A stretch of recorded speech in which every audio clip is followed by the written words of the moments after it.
Assalamualaikum warahmatullahi wabarakatuh. Hai teman-teman semua, perkenalkan nama saya Anissa Laili Ramadhani dari kelas PAI 1 Program Studi Pendidikan Agama Islam. Hari ini saya akan membahas mengenai sejarah peradaban Islam di Indonesia. Untuk pembahasan lebih lanjut, mari kita simak video berikut ini. Islam merupakan salah satu agama terbesar di dunia yang tersebar di berbagai negara termasuk di Indonesia.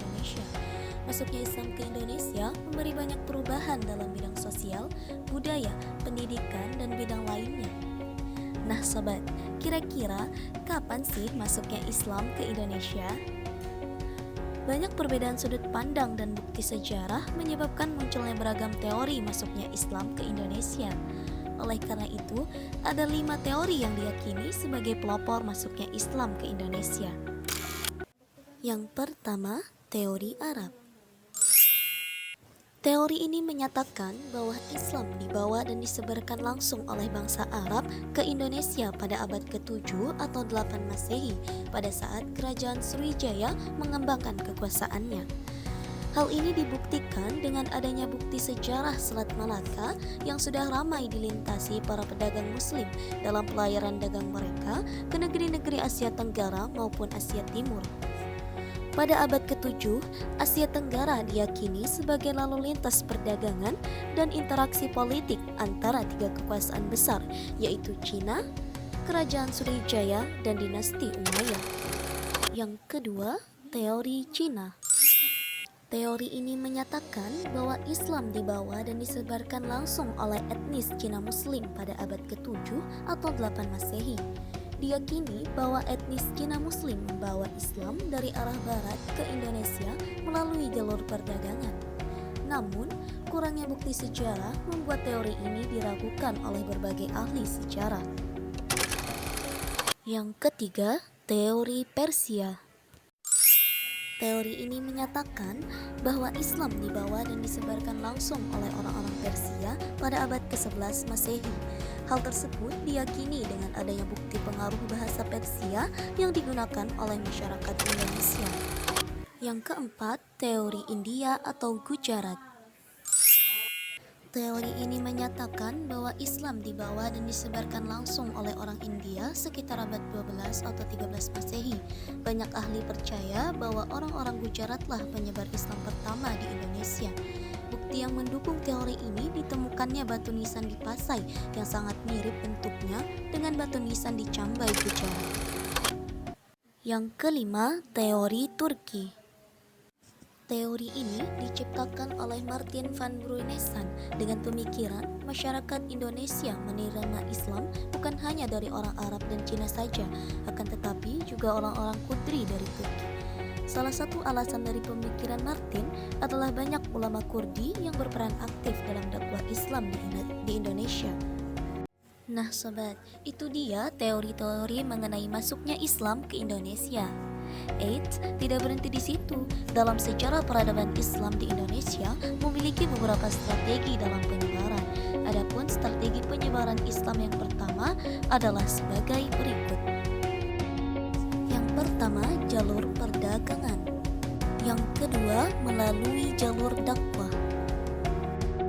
Yang ketiga, melalui jalur perkawinan. Yang keempat, melalui jalur pendidikan. Yang kelima, melalui jalur kultural. Oke sobat, itu tadi strategi penyebaran Islam di Indonesia. Nah selanjutnya adalah peninggalan-peninggalan sejarah Islam di Indonesia. Yang pertama, seni bangunan. Pada peninggalan ini terdapat masjid-masjid terkenal seperti Masjid Raya Baitur Rahman, Masjid Agung Demak, Masjid Agung Banten, dan masih banyak lagi. Yang kedua, keraton.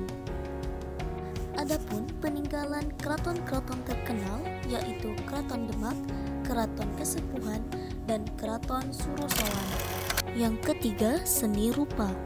Adapun peninggalan dari seni rupa seperti kaligrafi yang berupa tulisan indah dalam bahasa Arab yang diukir pada sebuah batu atau kayu.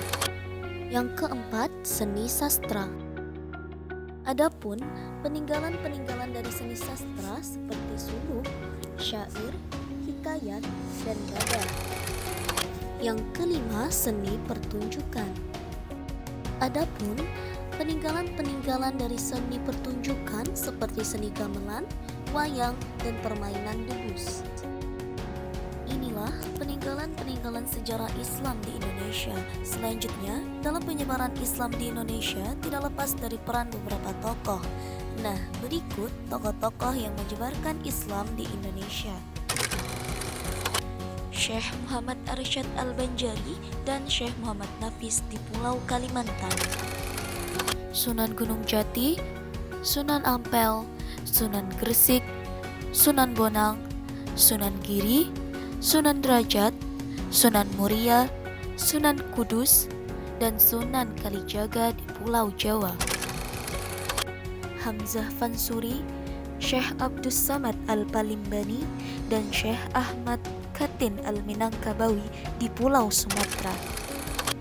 Datuk Tirol, Datuk Sulaiman, dan Datuk Bandang di Pulau Sulawesi. Nah, itu tadi mengenai teori-teori masuknya Islam di Indonesia, strategi-strategi penyebaran Islam di Indonesia, dan peninggalan-peninggalan Islam di Indonesia. Jadi gimana teman-teman? Sudah paham kan tentang sejarah peradaban di Indonesia? Semoga informasi tadi bisa menambah wawasan kita terkait sejarah peradaban di Indonesia. Mungkin cuma ini yang bisa saya sampaikan. Saya pamit undur diri. See you next time. Nah, itu dia pembahasan singkat mengenai sejarah peradaban Islam di Indonesia. Semoga bermanfaat. Kurang lebihnya mohon maaf. Wassalamualaikum warahmatullahi wabarakatuh.